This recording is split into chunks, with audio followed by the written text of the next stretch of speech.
আমরা সকলে জানি সালাম দেওয়া হচ্ছে সুন্নাত। সালামটা একটি কি জোরে বলো? সুন্নাত। আর উত্তর দেওয়া ওয়াজিব। বিশ্বনবী বলেছেন, কোন মুসলমান ভাই অপর কোন মুসলমান ভাইকে যদি সালাম দেয়, ইচ্ছাকৃত জেনে শুনে যদি বাকি সালামের আওয়াজ শোনার পরে যদি উত্তর না দেয়, যারা দিবে না তাদের আমলনামা থেকে বাকি 10টা নেকিকে কেটে 10টা নেকি জায়গায় গোনা লিখে দেয়। আমরা প্রতিটা বাপজি ভাই এই দমকল হাসপাতাল মোড়ে যে বাপজি আজকে পবিত্র জালসা মাহফিল আয়োজন করেছে, আমরা যেসব বাপজি ভাইরা মাহফিলে এসেছি, আমরা সকলেই নেকির আশায়, নাকি ভাই? আল্লাহ কবুল করুন, আল্লাহুম্মা আমিন। আমরা কেউ এরকম মনোভাব নিয়ে আসি না যে ইসু ভাই সদর ঘাসিপুর থেকে এসেছেন কোরআন হাদিসের অনুকূলে আলোচনা করুন, আমরা বক্তব্য শুনবো, আমাদের নেকির প্রয়োজন নেই। পায়ের তালু থেকে নিয়ে মাথার চাঁদি পর্যন্ত নেকিতে ভরপুর হয়ে আছে, এরকম কথা কেউ বলতে পারবো ভাই? কেউ বলতে পারবো না। কারণ প্রতিটা মানুষের ভাবছে আমরা গুনাহগার। এখানে যারা ওলামে কেরাম আছেন তারা জানেন, একটি বই মাদ্রাসায় বাপজি পড়ানো হয়, খারিজি মাদ্রাসায়। সে মাদ্রাসায় সম্ভবত মনে হয় কাফিয়া ক্লাসে পড়ানো হয়। কিতাবটার নাম হচ্ছে মফিদুত তালিবিন, এটা আরবি কিতাব। ওই কিতাবটার প্রথমে বাপজি হেডিং এ লেখা আছে আউয়ালুন নাসি আউয়ালুন নাস, সর্বপ্রথম মানুষ ভুল করে, মানুষ ভুল করতে ভালোবাসে, আর আমার আল্লাহ ক্ষমা করতে ভালোবাসেন। বলুন সুবহানাল্লাহ। তাই প্রতিটা বাপজি ভাইকে সামনে লক্ষ্য করে আমি আপনাদের সম্মুখে আমি দ্বিতীয়বার সালাম দেব। সকলে ভক্তি ভরে আওয়াজ দিয়ে সকলে ভাই সালামের উত্তরটা দেবে। আসসালামু আলাইকুম ওয়া রাহমাতুল্লাহি ওয়া বারাকাতুহু। মাশাআল্লাহ, আলহামদুলিল্লাহ, সমস্ত প্রশংসা। এ ভাই এদিকে আসেন, ভাই আসলে তো সামনের দিকে আসেন, এই জায়গাটা দিকে একটু লক্ষ্য করে একটু বসে যান। আলহামদুলিল্লাহ, সমস্ত প্রশংসা বিশ্বনিয়ন্তা বিশ্ববিধাতা মহান করুণাময় আল্লাহর জন্য, যিনি আব্বাই ওয়াক্কা নিরাকার নিরঞ্জন এক অদ্বিত হাজার লা শরীক রব্বুল আলামিন, পরওয়ারদিগার আলম খালিক মালিক। অতঃপর কোটি কোটি দুরূদ ও সালাম বর্ষিত হোক আল্লাহর মনোনীত সালাফাত নবী রাসূলের উপর, যিনি করোনার প্রাণ সারা বিশ্বের জান কামদের ইমাম, যিনি মক্কার তাজদার মদিনার সরকার, হযরত আব্দুল্লাহ নবী হযরত মামিনার কলিজার টুকরা, যিনার লাকাব রব্বুল আলামিন সুদূর আরশে আজিম দিয়েছেন সিদরাতুল উলা কাহাফিল ওয়ালা, মিসবাহ জুলাম বদরুদ দুজা সদরুল উলা, যিনি সাইয়্যিদুল মুরসালিন ওয়া খাতামান নবিয়্যিন, যিনি হাবিবে কিবরিয়া আশরাফুল আম্বিয়া, যিনি হায়াতুন নবী জিন্দা নবী জনাবে মুহাম্মদ রাসূলুল্লাহ সাল্লাল্লাহু আলাইহি ওয়াসাল্লামের উপরে অগণিত দরুদ ও সালাম বর্ষিত হোক, অর্পিত হোক। সকলে বলুন আল্লাহুম্মা আমিন। আর একবার প্রাণ ভরে চাঁদে বলুন আল্লাহুম্মা আমিন। সম্মানিত ভাইরা আমার বাবাজি বোনেরা, আমি আপনাদের সম্মুখে কোরআন কারীম থেকে বেশ কয়েকটা টুকরা পরিবেশন করেছি, তেলাওয়াত করেছি। তারপরে পরে বিশ্ব নবীর পবিত্র জবান থেকে মাত্র আমি একটা হাদিসের টুকরা পাঠ করেছি। ইনশাআল্লাহ যথাসময়ের মধ্যে আমার বক্তব্য আমি ইতি করব।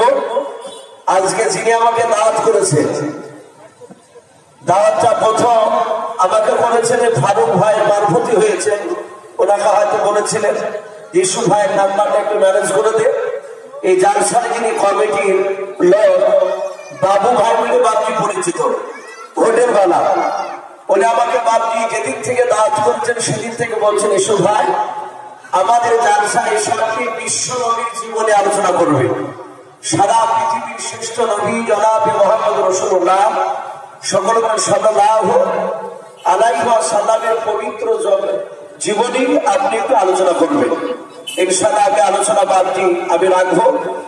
আমি তার পূর্বে বলবো ভাই যারা এটুকু দিক দাঁড়িয়ে আছে, আমি সেসব বাপজি ভাইদেরকে অনুরোধ করবো এই জালসার আশপাশে যারা দাঁড়িয়ে আছে বসে আছে, আমি অনুরোধ করবো এভাবে ছোট ছাড়া হয়ে না দাঁড়িয়ে থেকে, না দূরে বসে না থেকে যদি সকলে মুছে এসে মাহফিলে বসতে তাহলে একটা নবীর সুন্নাত পাপি জিন্দা হয়ে যেত, রসুলের একটা সুন্নাত জিন্দা হয়ে যেত।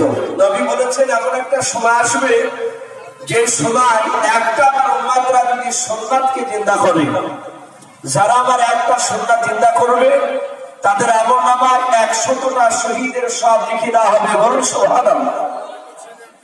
বাকি সেই সময়টা বাকি চলে এসেছে।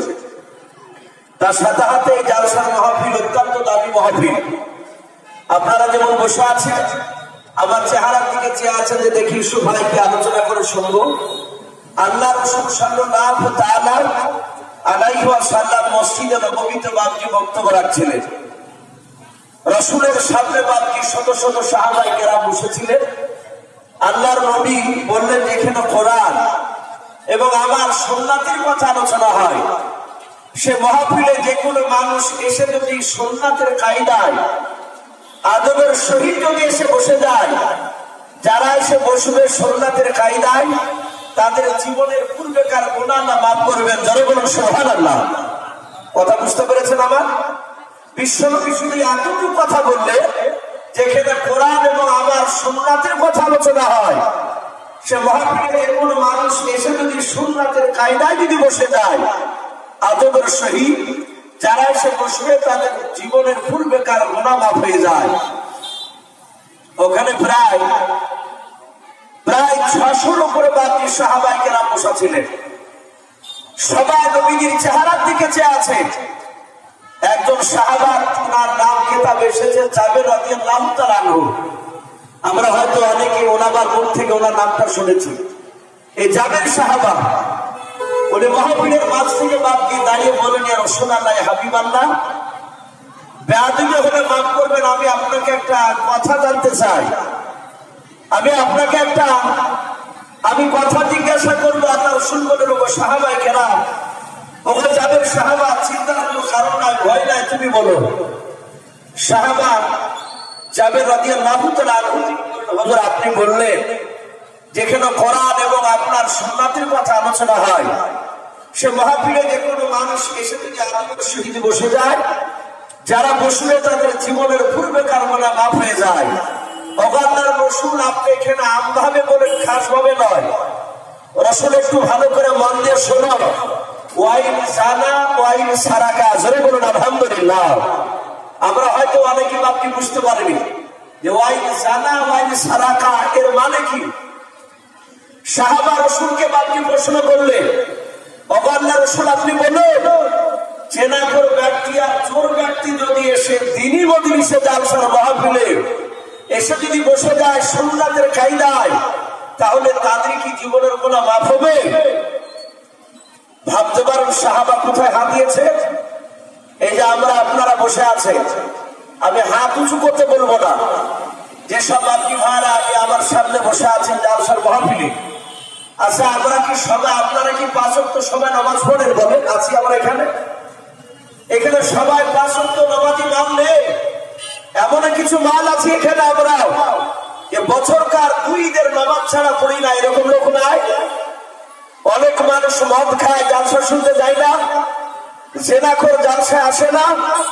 সাহাবায়ে কেরাম যাদের কথাটা ক্লিয়ার করে নিচ্ছে নবীর মুখ থেকে, আল্লাহর রাসূল বলেন, জেনাখোর ব্যক্তি চোর ব্যক্তি যদি এসে রহমতের মজলিসে যদি আদবের সহিত বসে যায়, তাহলে তাদের কি গুনাহ মাফ হবে? আল্লাহ রাসূল পবিত্র জবানে বলুন, সাহাবা আল্লাহ ওনাদের গুনাহ মাফ করবেন। জোরে বলুন সুবহানাল্লাহ। আর একবার জোরে বলবেন না সুবহানাল্লাহ। সাহাবা যাদেরকে রাসূল বলেন বসে যাও, উনি বসে পড়লেন। বসার পরে উনি চিন্তা করছেন, নবীকে আমার কথাটা মন দিয়ে শোনেন নাই, রাসূল এই কথা বললেন কেন? আমার মনে হয় রাসূল ভালো করে শোনেন নাই। ভাইরা আমার, বাবা জীবনেরাও, আল্লাহর নবী জনাবে মুহাম্মদুর রাসূলুল্লাহ সাল্লাল্লাহু তাআলা আলাইহি ওয়াসাল্লাম, আল্লাহর নবীজি সাহাবা জাবের রাদিয়াল্লাহু তাআলা আনহু বাবা দ্বিতীয়বার দাঁড়িয়ে গেলেন। আল্লাহ রাসূলের কাছে দাঁড়িয়ে গিয়ে বাবা হাত ওখানে জোড় করে বলল, হুজুর বেয়াদবি হলে মাফ করবেন নবী গো। আল্লাহর নবী আপনি দয়া করে বলুন, আর একবার আপনাকে প্রশ্ন করে ওয়াইনে সাদা ওয়াইনে সাদাকা, ও আল্লাহ রাসূল বলুন জেনা করে ব্যক্তি, চোর ব্যক্তি যদি এসে সুন্নাতের কায়দায় যদি বসে যায় তাদের গুনাহ মাফ হবে কে বলুন? দ্বিতীয়বার একই প্রশ্ন। আল্লাহ রাসূল বলেন জাবের, আল্লাহ ওনাদের গুনাহ মাফ করে দিবেন। জাবের সাহাবা কিতাবে এসেছে বাকি তৃতীয়বার দাঁড়িয়ে একই প্রশ্ন করেছিলেন। আল্লাহ রাসূলের চেহারাটা নীল হয়ে গেল। নবীজি বলেন এই সাহাবা যাবে, আল্লাহর যেখানে ক্ষমাকে তো সন্দেহ নাই, তোমার কেন এত সন্দেহ? জোরে বলুন সুবহানাল্লাহ। ভাই এই মাহফিলটা এত বড় দামি মাহফিল, আমরা এসে বসে গিয়েছি। সম্মানিত ভাই আমার বাবাজি বোনেরা, রাসূলের কথা আজকে জালসার যিনি সভাপতি মহাশয়, উনি আমার সম্পর্কে শ্বশুর মশাই হচ্ছেন। উনি একটা কথা, দামি কথা, উনি কয়েকটা কথার মধ্যে উনি বলেছেন, সবগুলোই দামি কথা। আমি ঘর থেকে শুনতে পাচ্ছিলাম আওয়াজ। বিশ্ব নবীর বাপকে আদর্শ কেমন ছিল, নবীর আদর্শ যদি আমরা আদর্শ আজকে যদি হতে পারি তাহলে জীবনটা বাপকে আমাদের ধন্য হয়ে যাবে। আজ সারা পৃথিবীতে বাপটি বেঈমানেরাও, এক শ্রেণীর বাপটি অমুসলিম আছে, এক শ্রেণীর বাপটি মানুষ আছে যারা মুসলমানকে বাপকে আপনার দোষ দিয়ে বেড়ায়। তারা অনেক সময় তারা ভুল অপপ্রচার করে যে মুসলমানরা সন্ত্রাসবাদ, কিন্তু মুসলমানরা বাপকে কখনই সন্ত্রাসবাদ হতে পারে না। এরা সন্ত্রাসকে বাপকে সাপোর্টার করে না, আমরা করি না। করি বলুন আমরা কেউ করি না।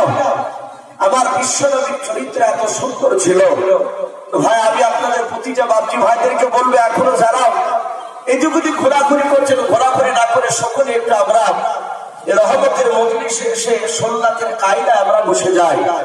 আল্লাহ রাসূল সাল্লাল্লাহু তাআলা আলাইহি ওয়াসাল্লাম পবিত্র জবানে বলেছেন, মান আহাব্বা সুন্নতি ফাকাদ আহাব্বানি।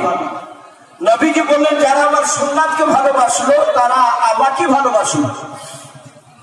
ওয়া মান আহাব্বানি কানা মাই ফিল জান্নাহ। আর যারা আমার রাসূলের সুন্নাতকে ভালোবাসলো তারা আমার সঙ্গে জান্নাতে থাকবে। জোরে বলুন সুবহানাল্লাহ। এটা বিশ্বনবী পবিত্র জবানে বলেছেন। রাগ করবেন না বাপ, আজ বর্তমান বিশ্বনবীকে আমরা এতই ভালোবাসি, এতই নবীকে আমরা মানি, দাবি করি, কিন্তু আমাদের চেহারার দিকে চেয়ে হিন্দু আর মুসলমান বাপটি চেনা যায় না। কথা ঠিক বললাম না ভুল বললাম? রাগ করবেন না বাপ, কিছু কথা হয়তো আপনাদের সামনে বাপটি বলবো, কারণ আপনারা সকলে আমার দিনী ভাই। এটা হক আছে আপনাদেরকে কিছু কথা বলার। বিশ্ব নবীর বাপকে হক ছিল উম্মতের উপরে। তাই নবী আমার 63 বছর বাপটি জিন্দেগিতে 23 বছর নবী মার খেয়েছিলেন। কত বছর বললাম? 23 বছর মার খেয়েছিলেন। আবার বিশ্ব নবী রাহমাতুল্লিল আলামিনের একটাই উদ্দেশ্য ছিল, আমার পথহারা উম্মতিরাও যারা আল্লাহ ভুলা লোক তারা যেন জান্নাতের রাস্তায় চলে যায়, আল্লাহকে পেয়ে যায়। বলুন আলহামদুলিল্লাহ। এটাই ছিল বিশ্বনবীর বাপটি মেন টার্গেট, তার উদ্দেশ্য। আল্লাহ রাসূলের সাহাবায়ে কেরামরা রাসূলকে বাপটি ভালোবাসতেন। আর আজ আমরা নবীকে ভালোবাসি দাবি করি, কিন্তু বাপটি পা থেকে মাথা পর্যন্ত তাকালে রাসূলের সুন্নাত খুঁজে পাওয়া যায় না। এটা কিয়ামতের আলামত, এটা বাপটি হবে। আমি প্রতিটা বাপজি ভাইকে বলবো, আল্লাহ রাসূল সাল্লাল্লাহু তাআলা আলাইহি ওয়াসাল্লাম মসজিদে নববীতে বাপজি সাহাবায়ে কেরামদের সম্মুখে রাসূল বসে বসে আলোচনা করছিলেন। সাহাবারা নবীর চেহারার দিকে চাতক পাখি না চেয়েছিলেন। আচ্ছা বলুন, নবীর চেহারার দিকে মহব্বতে তাকালে নেকি হতো না গুনাহ হতো? বাপ বিশ্ব নবীর চেহারার দিকে মহব্বতে তাকালে নেকি তো হতো। যারা তাকাত মহব্বতে তাদের জন্য জাহান্নামের আগুন হারাম হয়ে যেত। বলুন আলহামদুলিল্লাহ। এত দামি নবী আমরা পেয়েছিলাম। সব সাহাবায়ে কেরাম বিশ্ব নবীর কথাগুলো শুনছিলেন। আল্লাহ রাসূল সাল্লাল্লাহু তাআলা আলাইহি ওয়াসাল্লাম তিনি আলোচনা করতে করতে হঠাৎ করে সাহাবাদের চেহারার দিকে চেয়ে নবীজির দুই চোখের কোণা দিয়ে পানি করতে লাগলো।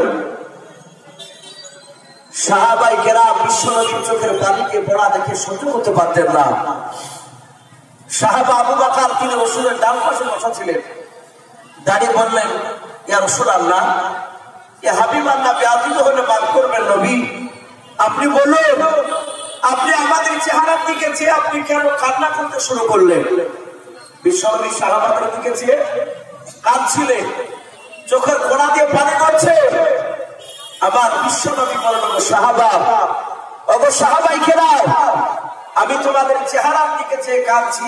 একদিন তোমাদের কাছে কলমার দাঁত দিতে গিয়েছিলাম। আমি প্রথমে তোমাদের কাছে ইমানের দাঁত দিতে গিয়ে তোমরা আমার কথাকে প্রথমে মেনেছিলে না। হযরতে আবু বকর সিদ্দিক রাদিয়াল্লাহু তাআলা আনহু বলেন, হুজুর আমি তো আপনাকে তো কোনো চিনতাম না। আবু বকর বলছে, আমি আপনাকে চিনতাম না। আপনারা সকলেই জানেন বিশ্বনবীর সবচেয়ে বাকি জানের বন্ধু, ওনার নাম কি একটু জোরে বলুন তো? নবীজির সবচেয়ে জানের প্রিয় বন্ধু, ওনার নাম হযরতে আবু বকর সিদ্দিক রাদিয়াল্লাহু তাআলা আনহু। এটা তো শুনেছেন আপনারা। এই আবু বকর এত দামি, সারা পৃথিবীর উম্মতি একদিকে নাকি, আর আবু বকরের শুধু একটা রাত্রে নাকি যদি ওপর পাড়া রাখা হয়, কার ভারী হবে জোরে বলুন? আবার আবু বকরের এত দামি আবু বকর সাহাবা দাঁড়িয়ে বলছিল, হুজুর আমি আপনাকে প্রথমে চিনতাম না। কিতাবে এসেছে রাসূলকে আবু বকর প্রথমে চিনতে পেরেছিলেন না। ওনার জীবনীতে ঘটনা এসেছে, আবু বকর সিদ্দিক রাদিয়াল্লাহু তাআলা আনহু তিনি কাপড়ের ব্যবসা করতেন। কিসের বললাম? কাপড়ের ব্যবসা করতেন। উনি শাম দেশে ব্যবসা করতে যেতেন। আরবের লোকেরা, মক্কার মানুষেরা বাকি বেশিরভাগ শাম দেশে যেতেন ব্যবসা করতে, সিরিয়া শাম। আবু বকর শাম দেশে বাকি বাজারে কাপড় বেচতে বেচতে উনি ঘুরে বেড়াচ্ছিলেন। হঠাৎ করে দেখলেন একটা ইহুদি পণ্ডিত, যাকে পাদ্রী বলা হয়, বর্তমানে এখনো খ্রিস্টান গির্জায় যারা ইমামতি করে, আমাদের মসজিদে যিনারা ইমামতি করেন তাদেরকে মওলানা সাহেব বলা হয়, হাফেজ সাহেব বলি, আমরা কারি সাহেব বলি, ইমাম সাহেব বলি। আপনার গির্জায় যারা বর্তমানে এখনো যারা বাকি গির্জার পাদ্রী, আমরা জানি ওদেরকে পাদ্রী বলা হয়। ইহুদির বড় পণ্ডিত সেই পাদ্রী তাওরাত কিতাব নিয়ে, সুলপুর তাওরাত ইনজিলের কিতাব হাতে করে নিয়ে উনি ওই হাতে বাকি ঘোরাফেরা করছিলেন। হঠাৎ করে আবু বকরকে দেখতে পেয়েছে। ইহুদির পণ্ডিত, উনার নাম কিতাবে এসেছে রাহাব। কি নাম বললাম? রাহাব।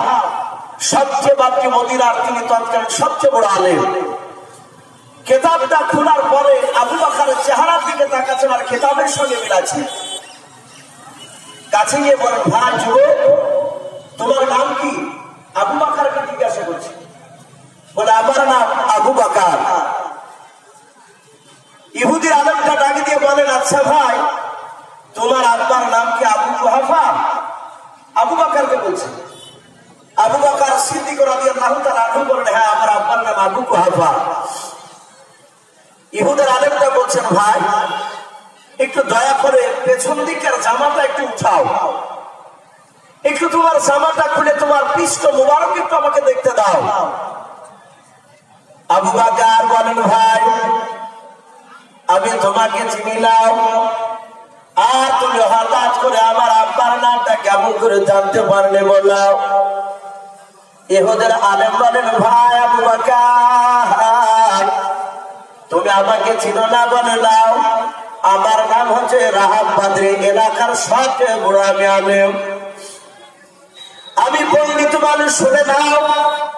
ও ভাই আবু বকর, একটু দয়া করে তোমার পেছনকার জামাটা একটু উঠে দেখাও, আমি তোমার পিঠের দিকে আমি তাকিয়ে দেখবো। আবু বকর বাবা পিঠের দিকের জামাটা বাবা একটু উঠে নিলেন। আমার আবু বকরের চেহারার দিকে চাচ্ছে, দেখার পর বলেন, ভাই আবু বকর, খোদার মুশরিকরা বলে, শুনে নাও, আখিরি জামানার একজন নবী হবেন, ওনার নাম হযরতে মুহাম্মদুর রাসূলুল্লাহ সাল্লাল্লাহু তাআলা আলাইহি ওয়াসাল্লাম। ওই নবীজি তুমি যাদের বন্ধু হবে, যারা বলুন সুবহানাল্লাহ। হযরতে আবু বকর বলেন, আমি নবীজিকে চিনি না। ইহুদির আলেমটা বলেন, ভাই তোমাকে চিনা লাগবে না, তোমাকে চিনি নেবে। আবু বকর কথাটা বাপকে কর্ণপাত করলো না, কথায় গুরুত্ব না দিয়ে আবু বকর ব্যবসা করে বাড়ি চলে এসেছে। বাবা আখিরি জামানার নবী জনাবে মুহাম্মদুর রাসূলুল্লাহ সাল্লাল্লাহু তাআলা আলাইহি ওয়াসাল্লাম বাপকে আপনার বাড়িতে মক্কা নগরের কালেমার দাওয়াত দিয়ে বেড়াচ্ছেন। মক্কা নগরে গিয়ে দেখেন বিশ্বনবী আমার প্রতিটা মানুষকে দেখেন বাবা তারা জোড়া জোড়া হয়ে ঘোরাফেরা করেছে। একজন মানুষ একাকী খুবই কমই দেখতে পাওয়া যায়। আল্লাহ নবী যেখানে মক্কার অলিগলিতে বাবা যাচ্ছেন গণমার দান দিতে, প্রতিটা জায়গায় তাকে দেখেন দুজন করে মানুষ ঘোরাফেরা করে। আল্লাহ নবী বলেন ভাই আমি অনেকক্ষণ ধরে ফলো করে দেখলাম তোমরা দুজন করে মানুষ ঘোরাফেরা করে বললাম। ওই দুজনের মধ্যে একজনের চিৎকার করে বললো ভাই যুবক তোমাকে আমি চিনি না, শোনে না আমরা দুজন এই কারণে ঘুরে বেড়াই। আমার হচ্ছেন এই ব্যক্তি জিগিরি দোস্ত আমার বন্ধু, আমার কাছে কিন্তু শুনে না আমি বিপদে পড়লে এই বন্ধু আমার হেল্প করবে, আমার উপকার করবে, আর বিপদে পড়লে আমি তার উপকার করব। আল্লাহ রাসূল বাড়িতে গিয়ে আল্লাহর কাছে ডেকে বলেন আল্লাহ আমাকে যদি তুমি একটা বন্ধু দিতে আমি তাকে সঙ্গে করে নিয়ে কলমার দাঁত দিতাম। জোরে বলুন সুবহানাল্লাহ। রাসূল আফসোস করলেন সাথে হাতে মহান রব্বুল আলামিন তো বুঝতে পেরেছে, জিবরিল আলাইহিস সালামকে পাঠিয়ে দিয়েছেন যাও আমার বন্ধুর পরিচয়টা দিয়ে এসো।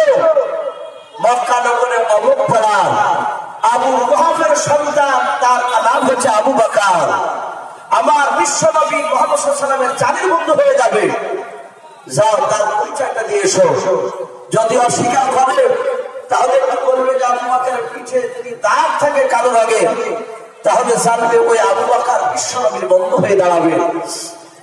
আমার বিশ্বনবী খোঁজে খোঁজে আবু বকর বাড়িতে গেলে তখন আবু বকর বিশ্বনবীকে চিনেন না, রাসূলকে নবী বলে বাপকে মানেন না। আমার বিশ্বনবীকে আবু বকর বাড়ির দরজা ডাক দিলে আবু বকর বাড়ির ভিতরে শুয়েছিলেন। আবু বকরের বাপকে দুটো বন্ধু তার বাড়িতে ছিল, তারা এসে বললো আবু বকর ভাই আপনাকে ডাক দিচ্ছে। বলে কে? বলে ওই নতুন যে নবুয়তের দাবি করেছে আব্দুল্লাহর সন্তান মুহাম্মদ সাল্লাল্লাহু আলাইহি ওয়াসাল্লাম, ওই ব্যক্তি আপনাকে দেখা করতে চাইছে, আপনি নাকি তার বন্ধু। আবু বকর বলে ওর গলায় ধাক্কা দিয়ে আমার বাড়ি থেকে ওকে বের করে দেয়। আমার বন্ধু তোমরা দুজন ছাড়া কেউ নাই, যাওকে তাড়িয়ে দাও। আমার বিশ্বনবীর বাপটি গলায় ধাক্কা দিয়ে আবু বকরের দুই বন্ধু বের করে দিচ্ছে। ওরা তো ছিল না নিমিনে আখিরি জামানার সুলতান। আমার বিশ্বনবীকে বাপটি যখন বের করে দিচ্ছে আল্লাহ রাসূল মনে মনে চিন্তা করছেন আল্লাহ তোমার কথা তো অমান্য, তোমার কথা তো মিটাইলাম, তুমি জিবরিলের মারফতে বলেছো এই আবু বকর আমার জানের বন্ধু, কিন্তু আবু বকর আমাকে চিনতে পারলো না। বিশ্বনবী বলেন বন্ধু আমাকে যখন আবু বকরের কাছে যেতে দিল না, একটু আবু বকরকে কে বলো যে আবু বকরের পৃষ্ঠ মোবারকে যদি কালো রঙের দাগ থাকে তাহলে সারা পৃথিবীর কোনো মানুষ মুহাম্মদ সাল্লাল্লাহু আলাইহি ওয়াসাল্লামের কাছ থেকে আবু বকরকে আলাদা করতে পারবে না। বলুন সুবহানাল্লাহ। নবী আবার কাঁদতে কাঁদতে চলে যাচ্ছে। আবু বকর বন্ধু দুটো গিয়ে বলেন ভাই আবু বকর এই কথা বলে কেন সেই মক্কার যুবক, আপনার নাকি পৃষ্ঠ মোবারকে একটা কালো রঙের দাগ আছে। হঠাৎ করে আবু বকরের সেই সামদেশের কথাটা মনে পড়ে গিয়েছে। ওই যে ইহুদির পণ্ডিত বাপটি তার জামা তুলে দেখেছিল, ডাক দিয়ে বলেন ভাই তোমরা কি কোনদিন দেখেছো আমার পিঠের পৃষ্ঠ মোবারকে কালো রঙের দাগ? বলে নাও আমরা লক্ষ্য করে না। আবু বকর বলল ভাই সামনে আমি ব্যবসা করতে গিয়েছিলাম, এক ইহুদির পণ্ডিত আমাকে ডেকে বলেছিল তোমার নাম কি? আবু বকর। বলে হ্যাঁ। বলেছিলাম আবু বকর তোমার আব্বার নাম কি? আবু কুহাফা। বলে হ্যাঁ। বলে ভাই একটু জামাটা উঠা, জামাটা একটু দেখে নিয়ে তোমার পৃষ্ঠ মোবারক খানাও। আমি জামা তুলে দিয়েছিলাম, আমার পিঠ দেখে চলো। দেখার পর চিৎকার করে বলেছিল ভাই আবু বকর সারা পৃথিবীতে শুনে নাও মুহাম্মদ সাল্লাল্লাহু আলাইহি ওয়াসাল্লামের কাছ থেকে তোমাকে আলাদা করতে পারবে না। ও ভাই দেখো দিন দাগটা আছে কিনা। আবু বকর জামাটা খুলে দিলেন, তারা দুজন বন্ধু বাপকে দেখে বলেন ভাই আল্লাহ রাসূল যেইভাবে কথা বলেছেন ওইভাবে মিলে গিয়েছে। আবু বকর মনটা বাপ আর ভালো করে নাও। আবু বকর ডাক দিয়ে বলেন যা যুবকটাকে দাঁড়াতে বলো, নবীকে দাঁড়াতে বলল। হযরত আবু বকর বাপকে দূরে চলে গেলেন। যার পর বিশ্ব নবীর হাত ওখানা জুড়ে ধরে বলেন, ভাই আল্লাহ রাসূলকে ডেকে বলেন, আর চিন্তা করবেন না, আপনি আমার আজ থেকে জানেন বন্ধু। জোরে বলেন সুবহানাল্লাহ। ভাই আমার বাবাজি বলে দাও, আল্লাহর নবী মসজিদে নববীতে বাদী সাহাবাদের চেহারার দিকে চেয়ে চেয়ে কান্না করেছিলেন। নবী বলেন, আবু বকর, সেদিনকার শুনে না আমি তোমার কাছে কলমার দাওয়াত দিতে গিয়েছিলাম, শুধু তোমার কাছে নাই রে আবু বকর, আজ প্রায় 600 সাহাবা আমার সামনে তোমরা বসে আছো, আমার জন্য তোমরা জীবন পর্যন্ত কুরবান দিতে রাজি আছো বলে হাও। আল্লাহর নবী বলেন, ওগো সাহাবা আবু বকর শুনে নাও, আমি প্রথমে যখন কলমার দাওয়াত দিতে গিয়েছিলাম ওই সময় শুনে নাও আবু জেহেলরা এত অত্যাচার করেছিল, এত কষ্ট দিয়েছিল। হযরত সাহাবা কেরামরা বলেন, হুজুর একটু কথা খুলে বলেন। আল্লাহর নবী বলেন, ওগো সাহাবা আবু বকর শুনে নাও, আমার সবচেয়ে বড় কষ্ট হয় হযরত আম্মারের কথা মনে পড়ে গেলে। ও আবু বকর শুনে নাও, সর্বপ্রথম যে লোকটা আমার কলমা পড়ার কারণে তাকে জীবন দিতে হয়েছিল, ইসলামের ইতিহাসে পাওয়া যায় সর্বপ্রথম যিনি আপনার জান কুরবান দিয়েছিলেন বাবা নবীর উপর ঈমান আনার জন্য, তিনি ছিলেন একজন মহিলা। ওনার নাম আপনি হাদিস শরীফে পাওয়া যায় সুমাইয়া। কি নাম ওনার? হযরত সুমাইয়া রাদিয়াল্লাহু তাআলা আনহু বাদী ইসলামের ইতিহাসে বাদী সর্বপ্রথম জান কুরবান দিয়েছিলেন। শুধু একটা অপরাধ বাদী নবীর উপর ঈমান আনার কারণে আল্লাহর নবী কাদার বলেন, ওগো সাহাবারা সেদিনকে তোমরা আমাকে সবাই চিনতে পেরেছিলে না, সেই সময় আমি সংখ্যায় খুব কম ছিলাম। শুনে নাও, সুমাইয়া কলমা পড়ার কারণে সুমাইয়ার কাটা আম্মারকে ধরে নিয়ে গিয়ে মক্কার চৌরাস্তার উপরে বেঁধে রেখেছিল। যেমন বাবা এটা নমকুলা হাসপাতালের বাদ যেমন মোড় জায়গা, এইরকম বাদটি জায়গায় মদিনার নয় মক্কা নগরীর বাবা চৌরাস্তার মোড়ে বাজারে বেঈমান আবু জেহেল বাসায় বাড়াও। হযরত সুমাইয়া আর আম্মারকে মা বাবাকে টেনে নিয়ে যাওয়ার পর, সুমাইয়াকে মারার পর হযরত সুমাইয়ার শরীর থেকে বাপকে আপনার কাপড়গুলো খুলে নিয়ে চলো, ওলঙ্গা করে বাপকে চৌরাস্তার উপরে বেঁধে রেখেছে, হাত পা দুই দিয়ে বাপকে বেঁধে রেখেছে, আম্মারকে বেঁধে রেখেছে। কেতাবে পড়া যায় এত গুরুত্ব বাপকে বেশি করেছিলেন না। হযরত সুমাইয়ার কাছ থেকে বাপকে তার নিজের সন্তান, আম্মারকে বাপকে প্রায় 5 থেকে 6 হাত বাপকে দূরত্ব করে আপনার রেখেছিল বেঁধে। হযরত সুমাইয়ার করুণা অবস্থা দেখে নিজের কলিজার টুকরা সন্তান আর সহ্য করতে পারে না, চোখ দুটো বাপকে বন্ধ করে আছে, কারণ হাত পা বাঁধা। হযরত সুমাইয়াকে বাপকে বেঁধে রেখেছে উলঙ্গা করে। বেঈমান আবু জেহেল একটা লোক দিয়ে বাপকে আল্লাহ রাসূলকে ডাক দিয়েছে, বলে যান ডেকে নিয়ে আয়। কত বড় কঠিন সেই সময়টা, রাসূলকে বাপকে আপনার ডাক দিচ্ছে, বেঈমান আবু জেহেল যাও ডেকে নিয়ে আয় মুহাম্মদ সাল্লাল্লাহু আলাইহি ওয়াসাল্লামকে। আমার বিশ্ব নবীকে বাপকে ডাকা হলো, নবীজিকে ডাকলে বাপকে না করতেন না। কিতাবে এসেছে আল্লাহ রাসূল সাল্লাল্লাহু তাআলা আলাইহি ওয়াসাল্লামের কাছে বাপকে নাই, বেঈমান আবু জেহেলের কাছে নবী আমার 212 বেশি কলমার দাওয়াত নিয়ে গিয়েছিলেন। বলুন সুবহানাল্লাহ। কতবার বেশি বললাম?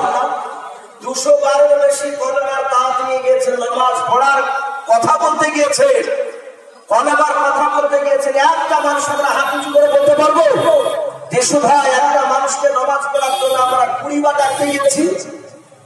আমরা যাই না। 2 বার, 1 বার, 3 বার গিয়েছি। আর যদি বলে দেয় যে তুই আমার কাছে নামাজ পড়ার জন্য ডাকতে আসবি না, এই কেন আমাকে নামাজ পড়ার কথা বলতে আসিস, এই কথা তিনি বলে দেয়, আমার মনে হয় যে আর মৃত্যু পর্যন্ত মনে হয় ওর কাছে যাবি। আর বিশ্ব নবী বাপটি বেঈমান আবু জেহেলের কাছে নবী বলছেন আমি 200 বারের বেশি কলমার দাওয়াত নিয়ে গিয়েছি। বলুন আলহামদুলিল্লাহ। এত দয়ালু নবী আমার। আবু জেহেল সুমাইয়াকে চৌরাস্তার মোড়ে উলঙ্গা করে বেঁধে রেখেছে, মেরেছে, তখনও বাপটি তার জীবনটাকে কেড়ে নেয়নি। আম্মারকে সামনে দাঁড় করে রেখেছে, তার কলিজার টুকরা সন্তান যুবক বেটা নিজের মার চোখের দিকে তাকানি তার লজ্জাস্থানে নজর পড়ে যাবে। আম্মারকে উলঙ্গা করেছে, সুমাইয়াকে উলঙ্গা করেছে। হযরত আম্মার চোখ দুটো বন্ধ করে বলেন, আল্লাহ এই দৃশ্য সহ্য করতে পারি না, ওগো মাওলা তুমি আমাদের মনটা দিয়ে দাও। বিশ্বনবীকে ডেকেছেন, বিশ্বনবী চলে গেলেন আবু জেহেলের কাছে। যার পর দেখে আবু জেহেল তারা মদ খেজার মাতাল হয়ে আনন্দ ভোগ করছে। আমার বিশ্ব নবীকে ডাক দিয়ে বলছেন, এই মুহাম্মদ সাল্লাল্লাহু আলাইহি ওয়াসাল্লাম, এই নবী, তুই বলে নবী হয়েছিস, দেখ তোর ভক্তকে কি অবস্থা করেছে। হযরত আম্মার ডাক দিয়ে বলেন, হুজুর আপনি কেন এসেছেন বলেন। ও নবী আপনি চলে যান। হযরত সুমাইয়া কাঁদে আর বলেন, হুজুর আর সহ্য করতে পারি না। ও নবী শুধু একটা অপরাধ, শুধু আপনার উপর ঈমান আনার কারণে একটাই আমাদের অপরাধ। নবী গো, মা তোমার নিজের শরীরের কাপড়গুলো পর্যন্ত খুলে নিয়েছে আবু জেহেলের লোকেরা। ও নবী আর সহ্য করতে পারি নাই। নবী গো আমাকে এরা মারতেছে, আর সহ্য করতে পারি নাই। নবী আমার সুমাইয়ার দিকে একবার নজর করে আর তাকালেন না। নবী আমার নিচু দিকে মুখ করে দুই চোখের কোনা দিয়ে দৌড়ি নবী আমার কান্না করেছেন আর বলে, ওরে আমার সুমাইয়া, খবরদার তুমি ঈমানটা নষ্ট করে দিও না।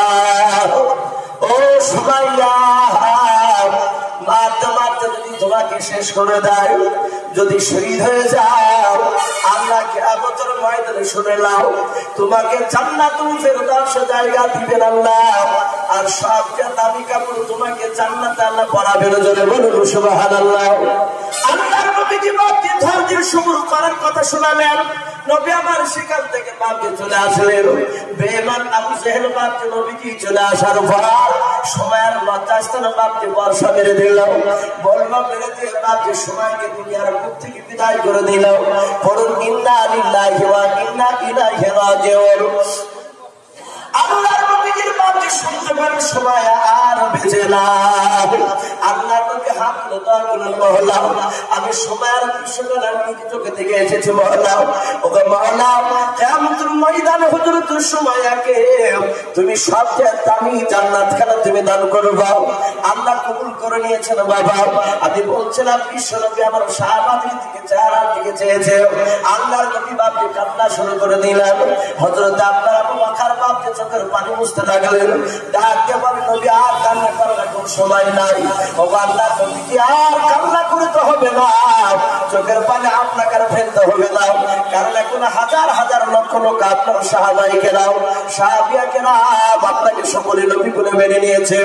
ও নবী আপনি আর কান্না করবেন না। বিশ্ব নবীকে বাপকে সান্ত্বনা দিতে লাগলেন। কিতাবে পাওয়া যায় আবু বকরের পেছনে বাপকে আর 10টা সাহাবার পেছনে একজন সাহাবা যিনার নাম কিতাবে লেখা আছে হযরতে উরাইকা। কি নাম বললাম? হযরতে উরাইকা রাদিয়াল্লাহু তাআলা আনহু বলে নাও। এই উরাইকা পেছন দিক থেকে বাপকে আর থাকতে না পেরে তিনি চিৎকার করে হাওয়া করে কেঁদে উঠেছেন। আমাদের মাহফিলে যদি মানুষ কাঁদে তো জিজ্ঞাসা করবো না যে ভাই কাঁদছি কেন? নবী বলেন, আবু বকর ওই পেছনে উরাইকা সাহাবা কাঁদছে কেন? রাসূল বলেন, উরাইকা কাছে এসো। বলে, উরাইকা তুমি এত কাঁদছো কেন বলো? হযরত উরাইকা বলছেন, হুজুর আপনার যেমন সুমাইয়ার কথা মনে পড়ে যাচ্ছে, ওগো আল্লাহর রাসূল আমি আপনাকে প্রথমে চিনতাম না, সেই দিনকার ঘটনা আমার মনে পড়ে যাচ্ছে, চোখের সামনে ভেসে উঠছে। রাসূল আমি সচক্ষে দেখেছিলাম আবু জেহেল আপনার উপর অত্যাচার চালিয়েছিল। বিশ্বনবী বলেন, কোন কথাটা তোমার মনে পড়ে যাচ্ছে একটু বলো। সব সাহাবায়ে কেরামরা উরাইকার চেহারার দিকে চেয়েছে, কথাগুলো বাপকে শুনতে শুরু করলেন।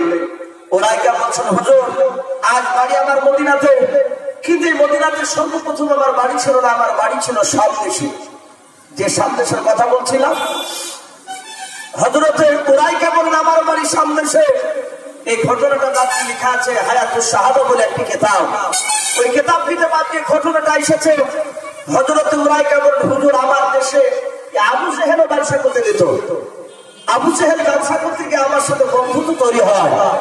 আমাকে প্রায় মাঝে মাঝে বলতেন আবু জেহেল যে ভাই আমাদের মক্কা নগরে ঘুরতে যেও, আমার বাড়ি বেড়াতে যেও।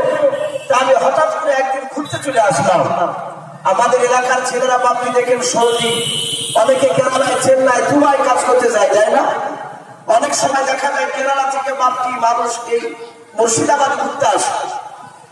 হয়তো দলগুলো ঘুরে বেড়াচ্ছে, বলো ভাই এই ছেলেটাকে বলে যে ভাই আমার বন্ধু হচ্ছে, এর বাড়ি হচ্ছে কেরালায়, আমি ওখানে থাকি, আমাদের এই ডঙ্কুর ঘুরতে এসেছে তাই নিয়ে এসেছে, এরকম অনেক বলে।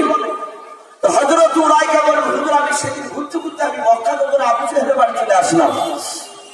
আবু জেহেল আমাকে পেয়ে খুব খুশি হলো, তার বাড়িতে নিয়ে গিয়ে আমাকে আপনার ভালো করে করলো, যত্ন করলো। খাবার খাওয়ানোর পরে আমাকে বললো, ভাই উরাইকা চলো মক্কার বাজার ঘুরে আসে। আপনাদের কোন আত্মীয় আসলে বাজারে গিয়েছেন বেড়াতে, বলে চলো মক্কার বাজার ঘুরিয়ে আসি। উরাইকা বলছেন, হুজুর তখন আমি আপনাকে চিনতাম না, আপনার নামই জানতাম না। আমি তখন ইহুদি ছিলাম। আবু জেহেলের বন্ধু আমি, আবু জেহেলের হাতখানা ধরে দুই বন্ধুতে আবু জেহেল আমাকে মক্কা নগরে নিয়ে যাচ্ছে। আমরা হাঁটছিলাম দুই বন্ধু, হেঁটে যেতে যেতে যেতে যেতে রসুল সেই দিন আপনাকে আমি দেখেছিলাম, কিন্তু আপনি রসুল আমি জানতাম না। সেই সময় আবু জেহেল আমার হাতখানা ধরে বলছেন, ভাই উরাইকা একটা মজা দেখব। আমি মনে মনে ভাবলাম মজা বলা হয় নতুন জিনিস কিছু দেখাবে। আমি বললাম হ্যাঁ দেখবো না কেন, দেখা। সাথে হাতে বিশ্ব নবীকে ডাক দিয়েছিল, হুজুর আপনি আসছিলেন আর আমরা যাচ্ছিলাম। আবু জেহেল বেঈমান বিশ্ব নবীকে ডাক দিয়ে বলে, এই ভাতিজা শোনো। আল্লাহ রসুলকে ডাক দিলেন, নবীজি চলে আসলেন। নবী এসে মিষ্টি ভাষায় বললেন, চাচা আপনি আমাকে কিছু বলছিলেন? আবু জেহেল উরাইকার হাতখানা ধরে বলছে, হ্যাঁ আমি বলছিলাম। বলে কি বলছিলেন বলো। আবু জেহেল বলল, ভাতিজা একটু হাঁকার তিনি মুখটা, একটু হাঁকা। আল্লাহ রসুল আমি সেই সময় দাঁড়িয়ে মজা দেখছিলাম। আবু জেহেল আপনাকে দেখে কি মজা দেখাবে সেটা আমি লক্ষ্য করছিলাম। আমি দেখলাম আপনি অন্যায় করেননি, আপনি রাস্তা দিয়ে চলে যাচ্ছিলেন। আবু জেহেল যাহাতে হা করতে বললেন আর আপনি হা করলেন, যাহাতে রসুল হা করলেন। আর সাথে হাতে বেঈমান আবু জেহেল বিশ্বনবীর পবিত্র মুখে মাত্রি নোংরা কফ আর থুতু বের করে বিশ্বনবীর মুখে ভরে দিল। বলেন আস্তাগফিরুল্লাহ। একটু কষ্ট হচ্ছে না ভাই কথাটা শুনে? যদি প্রকৃত নবীর যদি আপনি উম্মাত হন, উম্মাতি যদি হই, মা বোনেরা যারা পর্দার আড়াল থেকে শুনছেন, নবীর কষ্টতে তার দিনটা একটু বাদে নাড়া দিবে, একটু আফসোস কষ্ট হবে, ব্যথা লাগবে। যদি নবীর কষ্টের কথা শুনে আপনার দিলে যদি ব্যথা না লাগে, তাহলে জানবেন আপনি রসুলের উম্মাত হতে পারেননি। হযরত আবু বকর নয় উরাইকা বলেন, হুজুর আমি সেই সময় অবাক হয়ে গেলাম, রসুল আপনার মুখে থুতু ভরে দিয়েছিল। বলে আমি জানি। আবু জেহেল তাহাতে নবীর মুখে থুতু ভরে দিল। নবী কাঁদতে লাগলেন, নোংরা পাপ থুতুটাকে বাদ দিয়ে বের করে ফেলে দিলে। যিনি সারা পৃথিবীর শ্রেষ্ঠ রসুল, যে নবী বাদকে দুনিয়ার মুখে আল্লাহ সৃষ্টি না করলে গোটা পৃথিবীকে সৃষ্টি করতেন না, যে নবী দুনিয়ার মুখে হাসলে জান্নাতের মর্যাদা বৃদ্ধি হতো, যে রসুল দুনিয়ার মুখে কাঁদলে জাহান্নাম থরথর করে কাঁপত, আর সেই নবীর বাপকে পবিত্র মুখের বাপকে থুতু ভরে দিল। নবীজি থুতুটাকে বের করে দিয়ে বললেন, চাচা আপনার মুখে যদি অন্য কোনো লোক যদি থুতু ভরে দিত তাহলে আপনি কি খুশি হতে? ওগো চাচা আমি তো আপনার কাছে অন্যায় করি নাই, আমি আপনাকে কোনো আঘাতজনক দুঃখজনক কথা বলি নাই, আর আপনি আমাকে ভালো করে ডেকে থুতু ভরে দিলে। আবু জেহেল ডাক দিয়ে বলে, এই ভাতিজা, আর দ্বিতীয়বার ঠোঁটটা খুলে যেন আওয়াজ করবি না, যদি আওয়াজ করিস এর চেয়ে আরো খারাপ ব্যবহার তোর সাথে দেখানো হবে। এটা আমার মনের বাসনা ছিল, তাই পূর্ণ করে নিলাম। বিশ্বনবী বাপকে তাকে পড়ানো করার কথা বললেন না, আঘাত দিলেন না। আমরা মানুষের বাপকে কথা বলতে গেলে একটু মুখটা মুখের করে মুখটা নিয়ে গেলে আমরা বলি, ভাই দূর থেকে কথা বলেন, বলি না আমরা? আর কিছু মানুষ আছে দেখে দূর থেকে কথা বলতে চাই না, ভাই শূন্য বলে এই দুই রকমের অভ্যাস থাকে। এক ধরনের মানুষ দেখে কথা বলতে গেলে শুধু গায়ে হাত দিল, এ ভাই শোনেন, বুঝতে পারেন ভাই, এই বুঝতে পারলেন শুধু গায়ে হাত দিল। আরে ভাই তাকে শুনছি তো বললাম, অথচ যদি 5 মিনিট কথা বলার 50 বার হামচা মারব, এটাও বদ অভ্যাস। আবার কিছু মানুষ বাপকে মুখের করে মুখ নিয়ে যায়, জানে না যে মামলা হয় মুখ দিয়ে, ও ভালো করে হয়তো দাঁতনও করে না। অনেক মানুষ আছে বাপকে তেতনের বিচির মতো বেড়ে ধরে দাঁত খেয়ে। আমি চিন্তা করি কি আয়নাতে দেখে না কোনোদিন ওরা দাঁত, আমরা কি বলি যে ভাই কি চাষা একটু দূর থেকে কথা বলে, একটু অসুবিধা হচ্ছে। আমার বিশ্ব নবীর মুখে থুতু ভরে দিয়েছে। নবী বলে চাচা আমি তো কোনো আঘাত কোনো কথা বলি না। তখন চাচা আমি রাস্তা দিয়ে চলে যাচ্ছিলাম, আবু জেহেল ধমক দিল, বলে যা চলে যা এখান থেকে। ওরাই তিনি বলেন আমি আশ্চর্য হয়ে গেলাম, আশ্চর্য হয়ে গেলাম। মক্কা নগরে এত ভালো মানুষ আছে, শুধু মক্কা কেন গোটা পৃথিবীতে এত সব প্রকার তৃতীয় পাওয়া যাবে না। জোরে বলুন সুবহানাল্লাহ। পাওয়া যাবে বলে মক্কা নগরটাকে বাপকে নবীকে আসার আগে নবীজি জন্ম নেওয়ার পরও জাহিলিয়াতের যুগ বলা হতো। কি বলা হতো? জাহিলিয়াতের যুগ, অন্ধকার যুগ। তারা ছোটখাটো থেকে ঝামেলাকে কেন্দ্র করে 20 বছর 25 বছর বাপকে টেনে নিয়ে যেত। নবী জামানার প্রথা বর্তমান চালু হয়ে গিয়েছে। এখন একটা লোকের মুটি তার খানদান নাই, বংশ নাই, বাপ চাচা নাই, একাই হয়তো আছে, সে বিয়ে করেছে, যে কোনো একটা ঝামেলা লেগে গিয়েছে।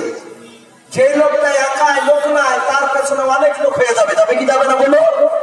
এই যে রাজনীতি, তাকে এমন ভাবে বাপটি তাকে সাইড থেকে কথা বলবে যেন ঝামেলা না মিটুক। এখনো বাপটি কোনো পাড়াতে ঝামেলা লেগে গেলে আমি মিটাতে চাই না। দুই পক্ষকে বাপটি উস্কানি কোনো কথা বলে যেন বিবাদ যেন বেড়ে যায়, ক্ষতির দিকে চলে যায়। এটা ছিল মক্কা নগরের মানুষদের বাপযুগ। নবীজি আসার পূর্বে ঝামেলা, ছোটখাটো ঝামেলাকে কেন্দ্র করে বাপটি 20 বছর টেনে নিয়ে যেত।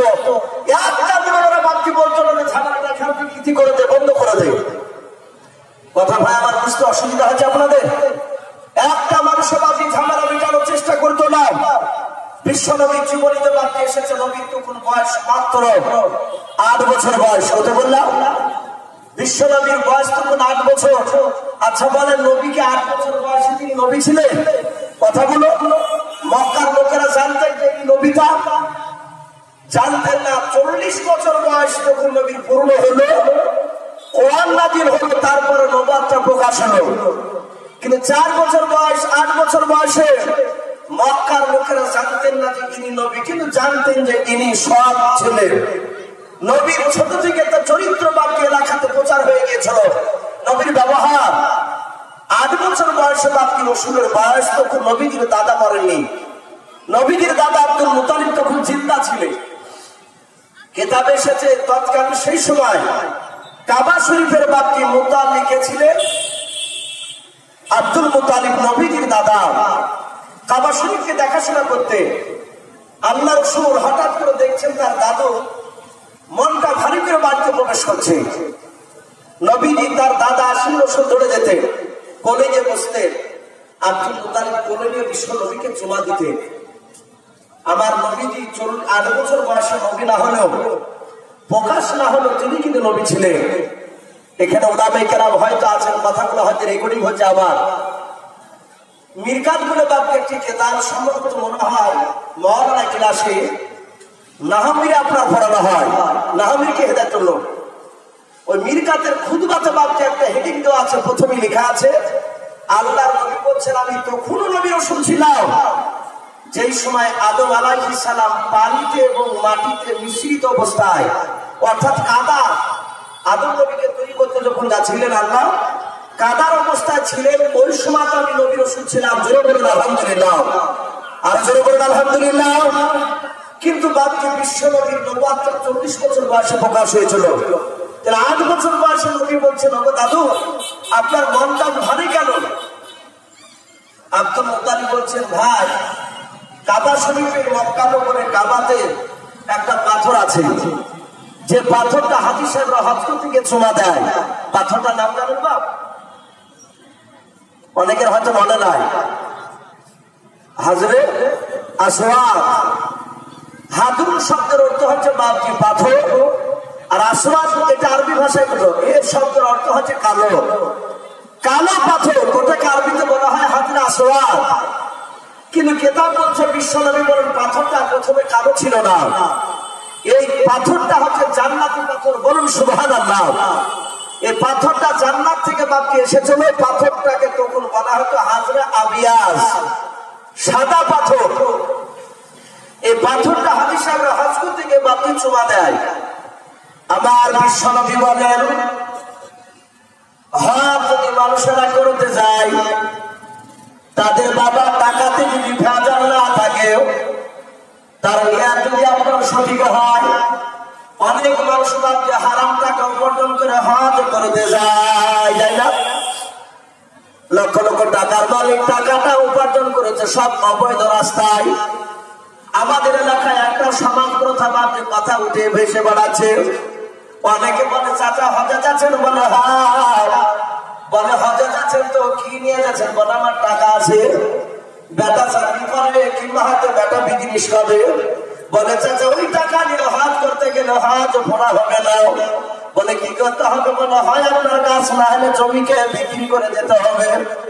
কিন্তু লোকটা জানে না, যাকে জমি বিক্রি করার কথা বলছে বাবা ওই জমিটার লোকটা, ওই জমিটা যদি ওই জমিটা যদি আপনার কন্যা রাস্তায় ইনকাম করে যদি জমিটা কিনে আর ওই জমিটা বিক্রি করে যদি হজ করতে যায়, হজ কিন্তু পুরা হবে, বলে হজ পুরাপুরি হবে না।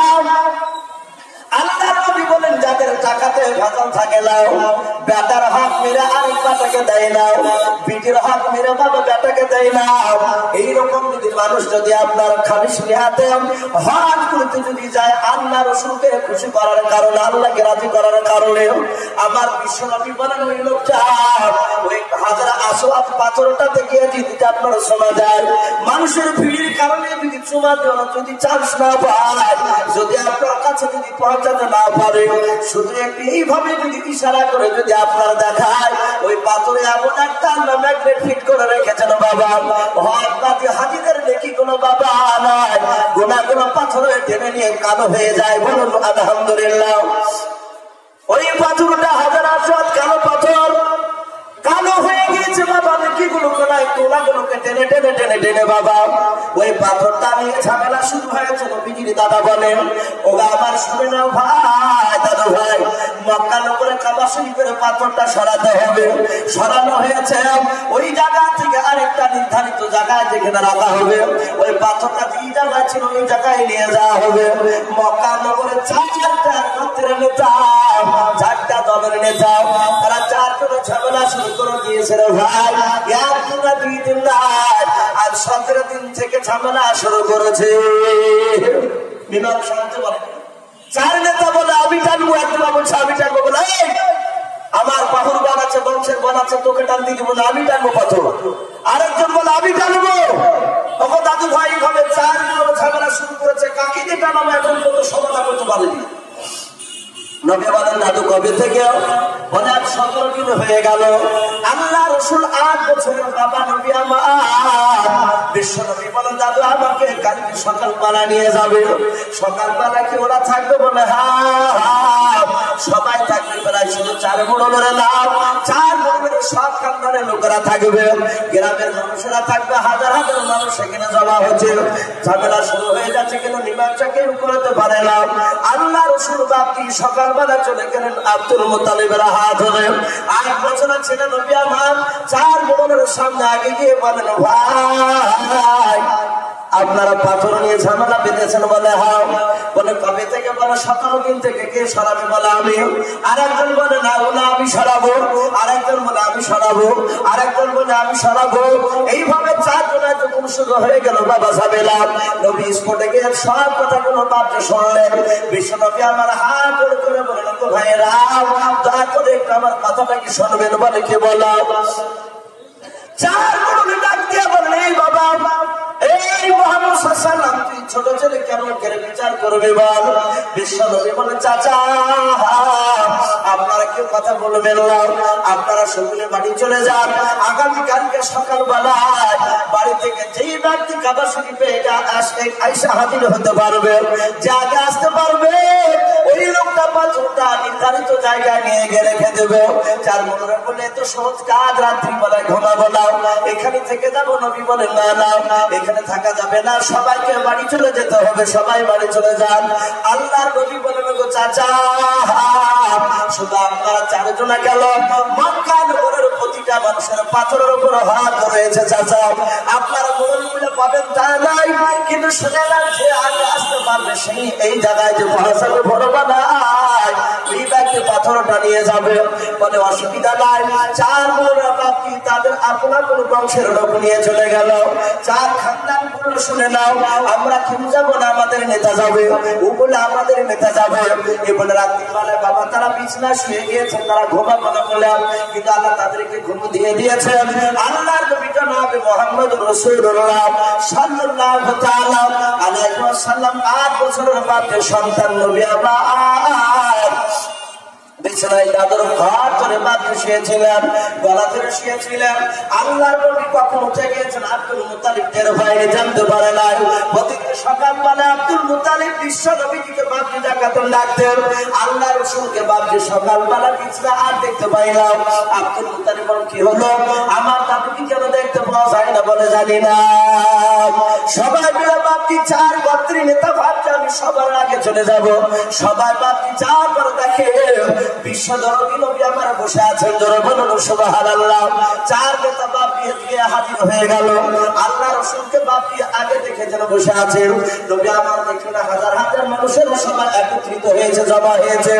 আল্লাহর নবী বলেন চাচা বলুন আপনাদের মতটা কি খুলে বলুন, এ পাথরকে হকদারকে সারা ব্যক্ত বলো।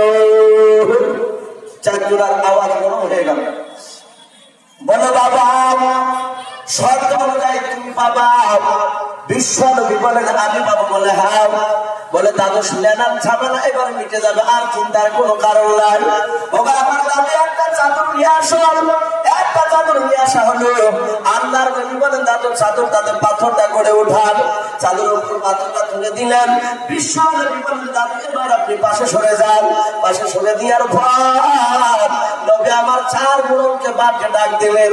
দেখে বলেন চাচা আপনার 4 গোত্রের নেতা? বলে হ্যাঁ আমরা 4 গোত্রের নেতা, 4টা বংশের আমরা মোড়ল। আল্লাহর নবী বলেন পাথর আমি তোলার হক? বলে হ্যাঁ। বলে আমি পাথর নিয়ে যাবো না। ওগো 4 মোড়লেরা এই চাদরটা পাথরের উপর, পাথরটাকে চাদর উপর রেখে দিয়েছে। চাদরের 4 কোনা 4 মোড়ল ধরো টেনে নিয়ে গিয়ে পাথরটা ওই জায়গায় রেখে দেন, ঝামেলা মিটে যাবে। 4 মোড়লের বাপকে ধরে নিয়ে গেল। 4 জনের বাবা হাসতেছে। আল্লাহ রাসূলকে বাপকে হাতখানা হাত বাড়িয়ে দিয়ে বলেন বাবা তোমার নামটা আর একবার বলো। আমার নাম মুহাম্মদ সাল্লাল্লাহু তাআলা আলাইহি ওয়াসাল্লাম। ভাই আমার বাবা জীবনেরা এই ছিল বিশ্ব নবীর বাপকে ব্যবহার, সুন্দর চরিত্র। নবী আমার ছোট থেকে বাপকে বড় বড় ঝামেলাকে বাপকে সমাধান করে দিতেন। আল্লাহ নবী বাপকে কাউকে পড়ানো করে কথা বলতেন না। নবী আমার চলে যাচ্ছেন বাবা। আমি যে কথাটা আলোচনা করতে করতে রেখে দিয়েছিলাম, আবু জেহেলের হাত ধরে আছে, থুতু ভরে দিয়েছে নবীর মুখে বাবা। আল্লাহ রাসূল থুতুটাকে ফেলে দিয়ে নবী দৌড়ে চলে যাচ্ছেন। বেঈমান আবু জেহেলের কাছে বাবা হাত কাটাতে কোরআন কেমন এলো ভাই। ওগো আবু জেহেল ভাই আমি গোটা আমাকে এত সুন্দর মানুষ কোথাও পাওয়া যাবে না। ভাই শুনে নাও, এই লোকটা কি